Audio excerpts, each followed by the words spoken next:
आपका महाराष्ट्र बुलेटिन में और मैं हूं आपके साथ इशिता तिवारी, जहां हम लेकर आते हैं राज्य की ताज़ा खबरें, सामाजिक और आर्थिक अपडेट और हर महत्वपूर्ण घटना की झलक। सबसे पहले इस बुलेटिन में बात होगी भंडारा की, जहां बैंक मैनेजर का गेमिंग लालच सामने आया। साथ ही बात करेंगे धुले की, जहां शिरपुर तहसील में निमझरी नाका इलाके में भीषण आग लग गई। ऐसी तमाम खबरों पर विस्तार से करेंगे बात। भंडारे के चुकला स्थित कैनरा बैंक में लगभग 1,58,00,000 की चोरी हुई।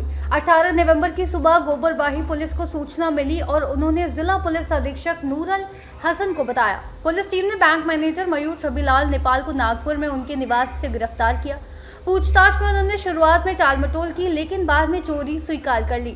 पुलिस ने कुल 1,07,00,000 रुपए बरामद किए, जिसमें 96,12,000 नकद, Tata Nexon car, Jupiter bike, mobile और डीवीआर शामिल हैं।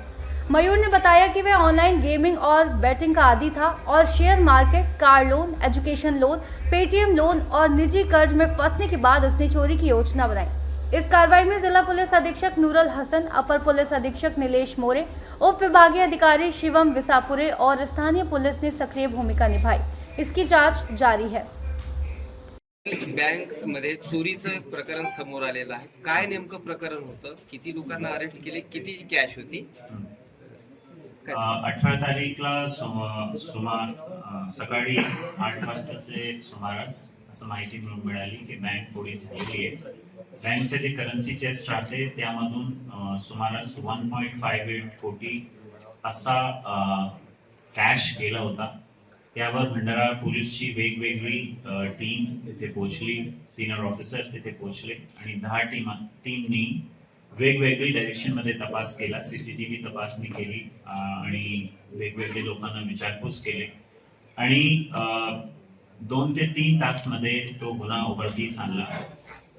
तपासामध्ये असं निष्पन्न झाला की बँकचे जे असिस्टंट मॅनेजर आहे त्या मॅनेजर श्री नेपाळे त्यांनीही हा केलेला आहे। ते एकटा बँक मध्ये आला 18ची रात्री। त्यांच्याकडे सर्व प्रकारची की होती, त्या कीचा वापर करून त्यांनी मेन गेट ओपन केला आणि करन्सी चेस्ट ओपन केला आणि तिथून तो कॅश घेऊन नागपूरच्या दिशेमध्ये गेला।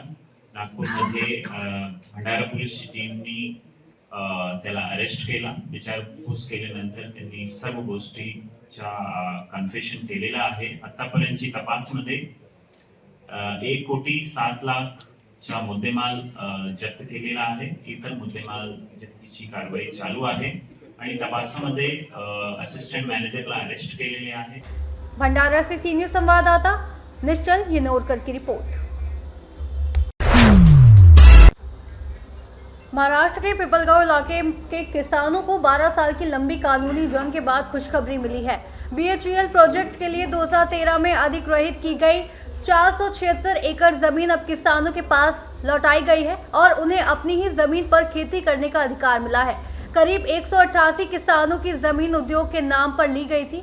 उस समय MIDC और BHEL ने किसानों से कहा था, कारखाना बनेगा, रोजगार मिलेगा और गांव का विकास होगा। लेकिन 12 साल बीतने के बावजूद ना तो कारखाना बना, ना ही रोजगार की कोई सुविधा मिली।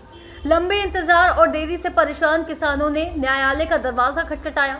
लगातार 15 सुनवाइयों के बाद अदालत ने बड़ा फैसला सुनाते हुए कहा, जब तक कारखाना नहीं बनता किसान अपनी जमीन पर खेती कर सकते हैं। इस फैसले के बाद किसानों ने इस साल फसल की बुआई निडर होकर की और खेतों में हरी भरी फसल लहला के उठी। शेतकरी संगठन के अध्यक्ष विजय नवखरे ने इसे गरीब किसानों की संघर्ष यात्रा का ऐतिहासिक परिणाम बताया और कहा कि यह जमीन हमारी थी, हमारी ही रहेगी, यह हमारा संवैधानिक अधिकार है।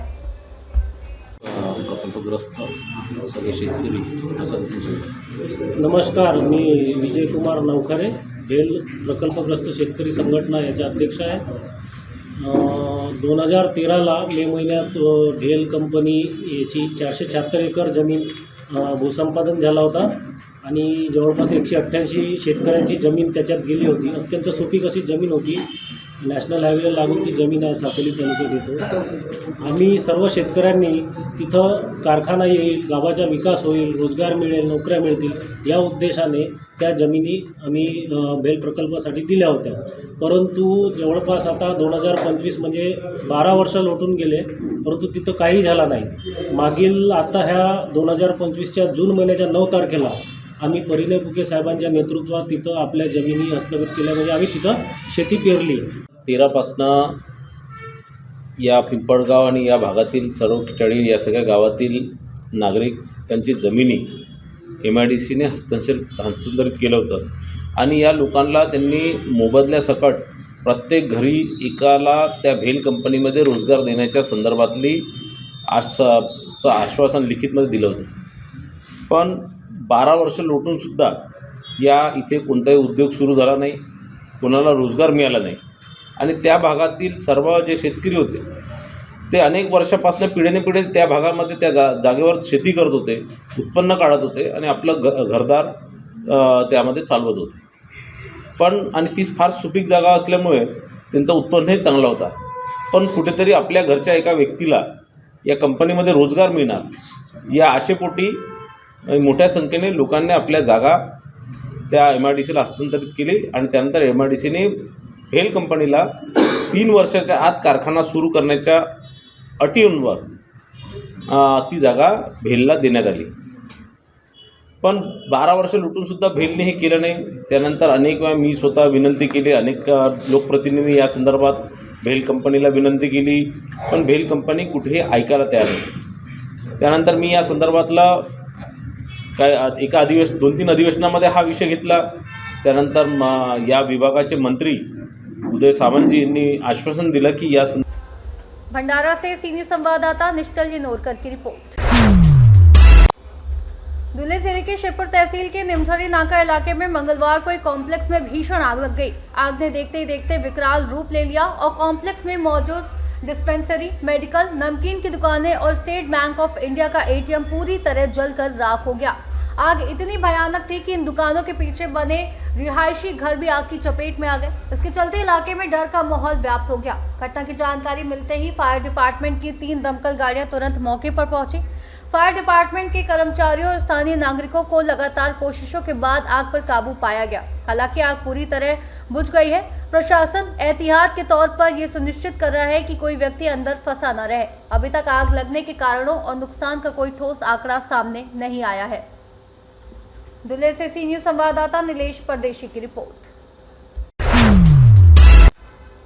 पिपलनेर शहर में सिर्फ 3 दिन के भीतर दूसरी छात्र सुसाइड की घटना ने इलाके में हलचल मचा दी है। सुरेश गोकुल मालूसरे SY स्टूडेंट ने सरकारी आदिवासी लड़कों के हॉस्टल में सुबह करीब 2 से 2:30 बजे फांसी लगाकर अपनी जान दे दी। सूचना मिलते ही प्रोजेक्ट ऑफिसर प्रमोद पाटिल तुरंत मौके पर पहुंचे और घटनास्थल का मुआयना किया। सुरेश ने हॉस्टल के बाथरूम में रुमाल से फांसी लगाई। सुसाइड के कारण अभी स्पष्ट नहीं है। घटना के बाद पुलिस प्रशासन, मृतक के परिवार और आदिवासी संगठनों के प्रतिनिधि मौके पर मौजूद रहे। रिश्तेदारों ने हॉस्टल के स्टाफ और अधिकारियों के खिलाफ तुरंत कार्रवाई की मांग की है। उनका आरोप है कि स्टाफ की कमी के कारण प्रशासन में चूक हुई है। पुलिस मामले में आगे जांच कर रही है। धुले से सीनियर संवाददाता नीलेश परदेशी की रिपोर्ट। पुलिस अधीक्षक अविनाश कुमार के आदेश अनुसार नांदेड़ ग्रामीण पुलिस स्टेशन के पुलिस निरीक्षक ओमकांत चिंचोलकर के नेतृत्व में विशेष टीम ने गोदावरी नदी के तट पर अवैध रेत खनन करने वालों के खिलाफ बड़ी कार्रवाई की। पुलिस को गुप्त सूचना मिली थी कि नदी के किनारे अवैध रूप से रेत खनन किया जा रहा है। सूचना के आधार पर टीम ने 2 बार छापा मारा। मौके पर अवैध रेत खनन में इस्तेमाल 1 इंजन और 3 बड़े तराफे मौके पर ही नष्ट कर दिए गए। खनन कर किनारे पर जमा की गई 5 ब्रास लगभग 25 टन अवैध रेत जब्त की गई। अवैध रेत परिवहन कर रहे एक टाटा हाइवा ट्रक को दाने गांव में रोका गया और उसमें रखी 5 ब्रास रेत जब्त की गई। पुलिस ने लगभग 3,03,000 रुपए मूल्य का अवैध माल जब्त किया और इसे पुलिस स्टेशन में जमा कर दिया। इस कार्रवाई में शामिल एक आरोपी को हिरासत में लिया गया, जबकि कुल 2 आरोपियों के खिलाफ 2 अलग अलग मामले दर्ज किए गए। पुलिस अधीक्षक अविनाश कुमार ने अवैध गतिविधियों पर त्वरित कार्रवाई करने के लिए अधिकारियों और टीम की सराहना की। आगे की कानूनी कार्रवाई जारी है। नांदेड़ से सी न्यूज संवाददाता भारत मांडरे की रिपोर्ट। महाराष्ट्र बुलेटिन में फिलहाल के लिए इतना ही। देश और दुनिया की तमाम बड़ी जानकारियों के लिए आप देखते रहिए सी न्यूज भारत।